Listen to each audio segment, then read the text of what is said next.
Hey guys, and welcome back to the Quick Slant on Green Bay Packer Nation and GreenBayPackerNation.com. Today is Friday, and of course that means Prediction Friday, so stay tuned.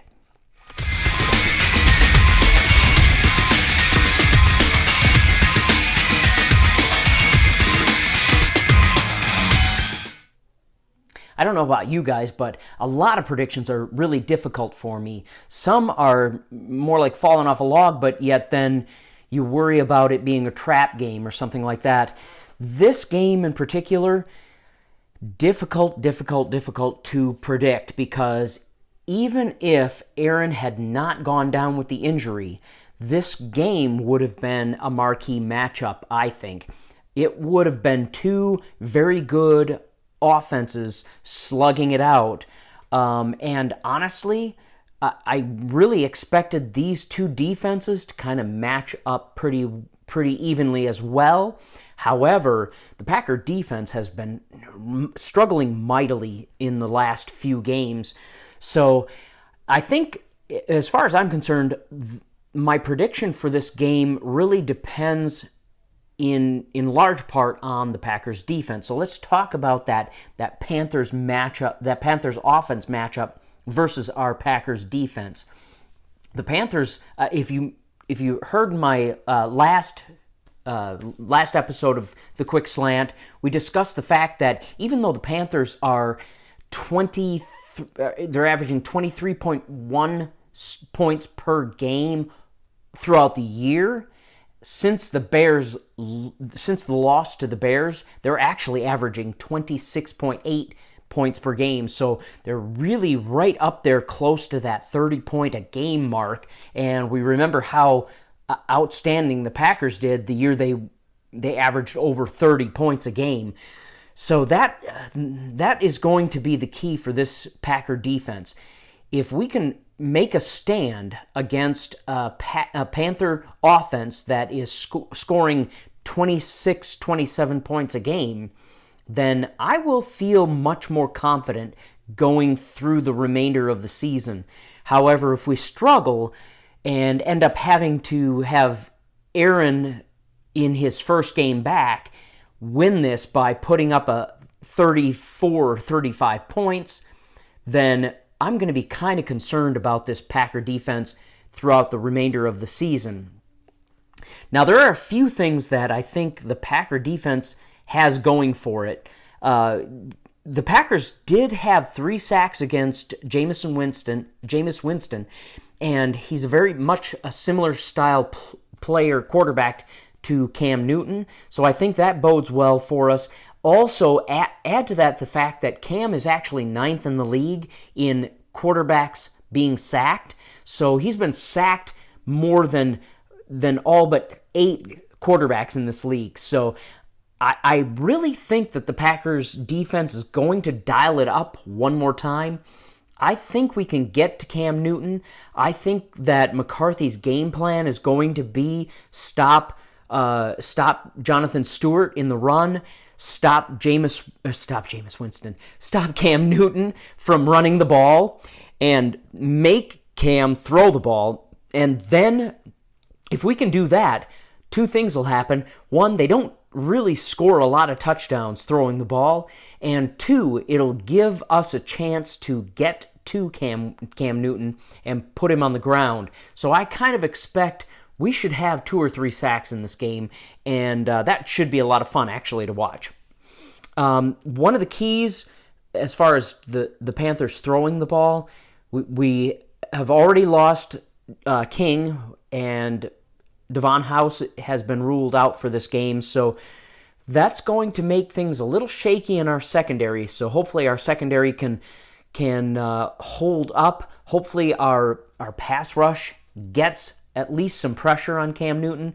Cam is a pretty accurate passer, but he can make mistakes, and he does. So hopefully we can get some pressure on him, ease things off for the defensive backs, and really contain this Panthers offense. So if we go to the flip side and talk about the Packers offense versus the Carolina defense, in the last episode, we discussed how this kind of scares me because the Panthers are ranked, I think, third in the nation in sacks on quarterbacks, and Julius Peppers has been lights out for them. I don't know where he was the last season with the Packers, but he's really turned it up a notch with the Panthers. I think maybe he just, I don't know, feels like it's his last season and he wants to do well, just kind of laying it all out on the field. At any rate, the fact that they are doing such a good job sacking the quarterback kind of concerns me because our quarterback is coming off an injury that was caused by a near sack. So I do think that in the last game, Brett Hundley had a lot of effectiveness on the short passes, and I think Aaron can continue to do that. I'm not sure whether Aaron's going to come back in this game and be able to fire it 50 yards downfield with precision accuracy like he has prior to the injury. He may be a little rusty. It's hard to tell coming into this game how Aaron's going to play. However, I wouldn't be surprised if McCarthy and company dial up a deep pass right out of the gates, which might actually go for a touchdown early on. The other question I had is, will our running game bounce back? I watched the Panthers take on the Saints. The Saints rush tandem, running back tandem, really is very similar to what we have on our team. We've got Jamal Williams, who is just kind of that hammering back, and he's doing a really good job lately. We also have Aaron Jones, who is that elusive, quick, can pop out from a hole that's plugged and find another lane and really turn on the Jets. Very much like Alvin Kamara for the Saints. Kamara and Ingram did outstanding against Carolina. I believe Mark Ingram I think he averaged 6.1 yards per carry, and Kamara averaged 6.7 yards a carry. So I'm really going to be watching this rush tandem. I'm not sure how much playing time McCarthy's going to give Aaron Jones after being stifled against the Browns, but I hope he gets some playing time, and I really hope that this rush offense can really turn on the Jets in this game, because that will then alleviate a lot of pressure off of Aaron Rodgers. If we can get a run game going and therefore play action fake working well, then the rush will be forced to slow down so that they're not going to get burned by big run plays like they did against the Saints. As far as our receivers go, I think our receivers were getting enough separation when Brett was at the helm. I just don't think Brett found them often enough, and that is a mistake that Aaron does not make very often. We do, from time to time, catch Aaron missing a wide-open Jordy Nelson, missing a wide-open Randall Cobb, things like that. That's going to happen. But I don't think in this coming game that Aaron will miss those open opportunities, which will be important in this game because there won't be as many opportunities as there were against the Browns, as there were against the Buccaneers. So I'm really looking for these receivers for Aaron to connect with these receivers. There were just times when Brett would drop back in the pocket and Jordy would get open, Randall would get open, Devontae would get open, and they would almost just kind of hang their head after the play was done because they knew that they were open. All Brett had to do was find them. And I think that in itself is going to ignite this receiving core because Aaron won't miss those opportunities. So I really look for Aaron to connect. Brett connected on 76% of his passes in the last game against a decent Browns defense. I mean, the Browns are not a good team, but their defense is pretty good, and Brett connected on 76% of his passes. I expect Aaron to be up around in the 73 to 76% range as well.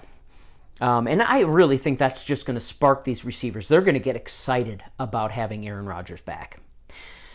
So here is my prediction for the matchup against the Carolina Panthers. We've been doing a good job, even with Brett Hundley, we've been doing a good job of scripting that first drive. I expect on the first drive, we're going to come out of the gates and score a touchdown. I think in quarter one, we're going to have 10 points. I think we're going to have another 7 in quarter two. I expect our big quarter to be quarter 3 when coming out of the half, and I'm looking for us to put up 14 points in quarter 3. And then McCarthy tends to get conservative, and I think it's kind of appropriate in certain circumstances. So I expect him to kind of lay off and try to chew up the clock at that point as much as possible. I don't expect us to get more than 3 points in the fourth quarter, but that's a total of 31 points. The Panthers, I think, will probably, it's at their home field. They'll probably come out of the gates and score a touchdown right out of the gates. I do believe that with Aaron back on the field, he'll spark something in our defense, and they'll step it up a notch. I expect them to really kind of tighten up after that, only allowing 3 points in the second quarter, only allowing 7 points in the third quarter, and then I expect quarter 4 for the Panthers to be a lot of garbage time, and they'll put up another 10 points. My prediction for this game is a 31-27 Packers win. Now, the question, the caveat I have to that is, how will Aaron produce coming out of an injury, especially an injury to his throwing arm? Yes, there was the story that, I don't remember what podcast I was listening to, but there was the story that Davante Adams, in the warm-ups before I think it was the Tampa Bay game, heard Aaron calling his name. He picked a color of a net 50 yards down the field, and Aaron tossed it into that net. That's all exciting, but it shows that his arm strength is doing quite well. But whether or not that means he will be able to produce at the level he was producing before the injury, it's hard to say. So that's my poll question for you all is, will Aaron come out of this game rusty, or will he come out on fire? So I'm going to probably up here drop that poll question. Jump in, let me know what you think, whether you think Aaron's going to come out a little bit rusty and we're going to struggle through this game, or you think he's going to come out on fire looking like the Aaron Rodgers of old. And that's my prediction for this Prediction Friday, 31-27, Packers win, and we keep winning that next game. It's all about just winning that next game, letting the chips fall where they may. Hey, if you are new here and you have not subscribed yet, if you like what you see, we'd love to have you subscribe. We'd love to carry on a conversation about our Packers with you. And definitely that bell notification, hit that bell notification so you can get notified every time we post a new video. And until the rants and raves next week, go Pack.